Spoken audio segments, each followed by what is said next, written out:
This is day 2. We're doing I'm in Norway, Sorkedalen area north of Oslo. In Oslo, it's actually considered, ironically, in the edge of Oslo. But this is cross-country skiing mecca, and the snow's just starting to melt. In fact, we just walked over a bunch of snow, but it's thawed out here. Day 2 has been extremely humbling. I'm gonna just bullet point these, man. This is a year-long project that may last a week, but it's about the intention. I went through a lot of, what we do in a day. If you're conscious of your emotions, supermoon. Anyway, my resources have been running very low, and I knew I could make it to March, so I'm into the workaway zone. I checked my balance last night, and it was, let's just say it was less than I thought. For a specific reason. So I'm it's humbling. It's just really humbling. And I don't want to make a verbal diatribe about all that, but here I am. And I got through that. I didn't sleep well. I was frustrated this morning. I misplaced the end of a vacuum. It took me 2 hours to find. It seemed like a day where nothing was going right. And you know how to turn that around? Our attitude. What turned it around for me was a new set of awarenesses. Look at Victor. A new set of awarenesses tied to one specific person. That's a mirror to me, so it helped me see me.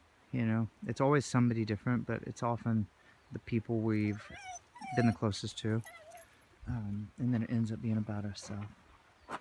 So, night. Yeah, so it ended up just being really good. I drifted into town just to get 2 or 3 things at the grocery store and getting on the bus, and then feeling the cleanliness of the home that I was I hate life for a moment. What do I do? What can you do about it today? Well, as soon as you surrender, I had a Skype call with a vegan-based company that I'm going to do some writing samples for this weekend. We'll see. Maybe it leads to something that's very Solgave consulting-like. Blogs and social media posts in English, just to help build a culture on a Facebook page and other platforms like Twitter and stuff. That's exactly what we want to do with socially conscious companies. So I had a really good feeling. Already watched a documentary that was suggested one I would have watched anyway. My own diet changes have been slow and steady, and then they've ebbed and flowed as my emotions have gone, like the year of having our son in the business launch. Let's just say I was not the most in shape then again. Where my mind and spirit are, my body, where my emotions are, my body follows. And I'm sort of back in balance. It's just a no clothes fit, and I'm okay with that. So, anyway, today was a bit of a tough day because I knew I didn't have the resources to even go see my kids. I didn't have the resources to get to Sweden to this Vipassana retreat, although I made the cut, and it's a 10-day. I've been preparing for it. I'm mentally, spiritually, and physically ready. I'm on 2 waiting lists. I think I will get on both. The second one ends June 5th. It's the only tattoo that is not tied to a deep spiritual esoteric symbol. There's a date, and that second one ends June 5th. But maybe that's a new meaning.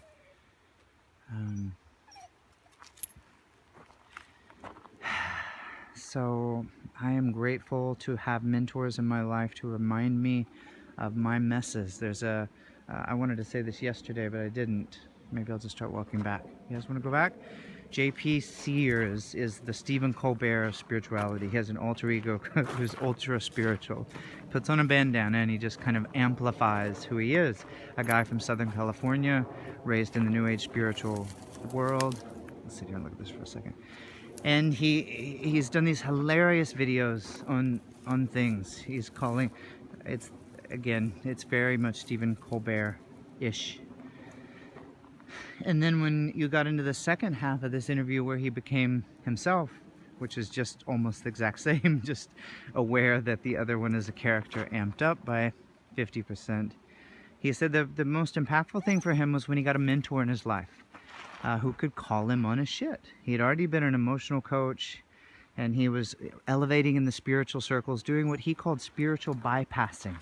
And he owned it. You know, I knew the terminology. I'd been raised my entire life. I could talk the talk and walk the walk, but I wasn't, seeing my own patterns. I wasn't fully looking at myself. That's why I like the path that I'm on. Without speaking really specifically about that ever, one of my favorite parts, and I might have ideas that some other ways work, but my favorite aspect is the mentor part and the actual steps that you go through. I mean, it's a lifelong journey, if you will, just a guide map, not different than any adepts and initiate kind of programs that I know about. Similar. And you always work with a mentor. You always have a guru, if you will. It's just somebody to call you, in this case a mentor, to call you on your shit, to keep it real, because we have blind spots. And that's why the most powerful relationships have somebody to call you on your shit respectfully, and you keep growing and keep evolving. It's my favorite type of relationship. I'll just say that. I've experienced that, and I know it's possible. At its best, I think a relationship, a partnership should, if you're here to grow spiritually, if you're here to evolve, it should help show you your shadow spots. It doesn't have to. I guess I just think that's a nice part about it. But that's the kind of life I hope to live. Now, as we refine ourselves, what I'm learning about myself is my reactions and my emotions and all of this, that I have this tremendous power to not just change, but these awarenesses of my behavior that have never been as heightened. Some of it is quite embarrassing, and the beautiful mess adage, we can't drown in self-pity, but you have to be humbled to know that you're fallible and that you have made a mess of things. Our path is not about wallowing in self-pity, it's clearing up your mess, and that takes time. First you heal yourself, you're healing yourself all along the way, and then you restore everything around you that you can, but it definitely starts within. So day 2, if I had shot this in the morning or midday, I would have been just Debbie Downer. But I kept going, and I didn't even really want to do the second walk. But I thought, keep moving. I've watched this inspiring video about how diet and lifestyle, which my lifestyle today is radically different. I don't drink. I've never smoked cigarettes. But I inhaled. But no, I lead quite a healthy lifestyle today. It's part of the extreme nature of folks like myself. And I really am excited about it. I also have a long way to go too. I keep learning. But it's lifestyle. I'm 42 years old, I think. I believe that at 50, I can look and feel better than I do at 42. And I'm pretty happy with how I am today. And I think that's amazing. And I believe it to be true. 75% of us is environment and lifestyle. So environment and lifestyle usually come from where we live and who we hang out with. It's Jim Rohn's rule of 5. We really are what we place ourselves around. It's with food choices, restaurants, ideas. Are we fearful? Are we angry a lot? I think this plays into it. Stressors. So it's fascinating. It's just all really fascinating. So my day 2, and I will rarely do videos like this because it just takes time, and it's easier just to type a few sentences. But for my accountability today, check the snow out. It's like a ice slush here. And that's a little magical pond. It's just beautiful. Very much like Sweden, where I spent a year and a half. Same topography. It's going to turn to beautiful moss. The air is clean. I don't have allergies here. For a guy who suffers from acute allergies because of juniper and specific trees, maple, elm, this is paradise for me. Because this time of the year, I would be just miserable. And the mosquitoes and the bugs. I love it back home, don't get me wrong. This just suits me a little better because of allergies and stuff like that. So, we are what we eat. We are what we think. I could be really pissed off at myself today, or I could make the assessment of where I made an error, talk to my mentor about it, make some notes, do the work, and try to do the best I can. If I have an awareness shift, share it with somebody that's part of your journey, and keep going. Yes, I'm working the Adele concert. My first job, finally. I've been talking about Oslo Crew. It's an event company as a stagehand. And then Dixie Chicks, all within a week, right as I've run out of money. So I'm doing work away. So food and lodging's covered for half a day's work. And it's just an awesome experience here. Part of it is walking these dogs. So hang in, man, hang in. I got to turn today completely around because it sort of sucked. And then I saw my own thought patterns going backwards for a bit. And I needed to really revert that. And now I will have some water and tea. I still drink coffee, but if I was at a Vipassana retreat, I couldn't. That in itself would throw me into shock for a few days, so I was going to prepare for that. But I think I'll be doing the Vipassana in May. And if you don't know what that is, Google it. I'm signed up for, I was on the waiting list for 2. And I didn't know what my visa situation would be. Now that I'm waiting for the appeal in active review status, I called today. I think I'm supposed to stay here. Because if I was unreachable the first day of that retreat, I don't know, I might could get in trouble or I couldn't possibly get back here to get my stuff. I have a Swedish card that is still valid based on what Swedish migration has told me, at least for a few more months. Yeah, if this is on record, I'm just going to say that. And, you know, you got to stay fluid. This is where I feel I want to be. My children go to school here. This is where I'm going to cement my life. I don't know where, though, between Gothenburg and Oslo. I'd ideally like to end up in Fredrikstad, Stromstad area, close to where they are. But you keep taking steps. So I'm excited to finally have a bank account. I will hopefully be putting some money in that in a few weeks. And maybe a second possible client for Solgave Consulting. Every time I get a little nudge from the universe, I look at the website and go, well, maybe this is really going to work. But you just got to keep taking steps. I'm a writer, a father, a dreamer, a creator, and when I'm in the flow, I can really do a lot of good things. So can you. But we got to stay in the flow and lean into love. Be honest. Be honest with those you love and just live in your truth. That's my experience today. I'm really happy with me, and I go through tough times still. I've created life and balance. Everything they say to not do this first year of my journey, it's been done. Because I knew that I had no reservations of going back. Don't move, don't travel, don't change any relationship statuses. Everything on a list, I was like, wait, I've done these. But I knew it was time. It was time to hand off the animal care business. If to restart an entire career, I would have wanted to put my heart and soul into that, and that's not where my children are. So it made sense to me, even though I knew the month that I came was a bit risky, and it was the toughest time of the year to come here.